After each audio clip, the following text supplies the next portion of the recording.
نظر انداز کرنے والے انسان کو سبق سکھانا ہے تو اسے بھی نظر انداز کرنا شروع کر دو۔ اب کیوں رو رہے ہو؟ کسی کو جب اوقات سے زیادہ عزت دو گے تو ذلیل تو ہوں گی ہی۔ اچھے دنوں کے انتظار میں ساری زندگی گزر جاتی ہے، پھر پتہ چلتا ہے جو گزر گئی وہی دن اچھے تھے۔ عزت دار ہونا مشہور ہونے سے بہت زیادہ بہتر ہے۔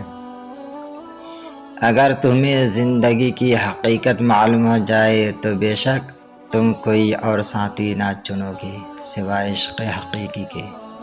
نرمی سے محروم شخص، نبی کریم صلی اللہ تعالیٰ علیہ وسلم نے ارشاد فرمایا، وہ شخص جس کو نرمی کا حصہ دیا گیا اس کو دنیا آخرت کی بھلائی میں سے حصہ دیا گیا، اور جس کو نرمی کے حصے سے محروم کر دیا گیا اس کو دنیا آخرت کی بھلائی سے محروم کر دیا گیا۔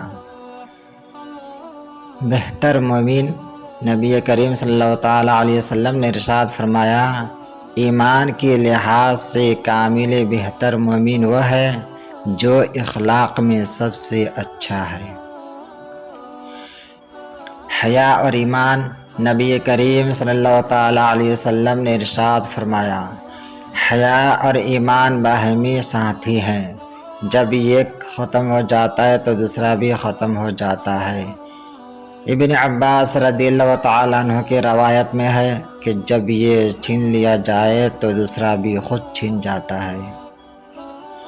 اچھے اخلاق کی تعلیم، نبی کریم صلی اللہ تعالیٰ علیہ وسلم نے ارشاد فرمایا، مجھے اچھے اخلاق کی تکمیل کے لیے بھیجا گیا ہے۔ منافق کی 3 نشانیاں۔ حضرت ابو ہریرہ رضی اللہ تعالیٰ عنہ سے روایت ہے کہ رسول اکرم صلی اللہ تعالیٰ علیہ وسلم نے ارشاد فرمایا، منافق کی 3 نشانیاں ہیں۔ نمبر 1، جب وہ بات کرے تو جھوٹ بولے۔ نمبر 2، جب وعدہ کرے تو وعدہ خلافی کرے۔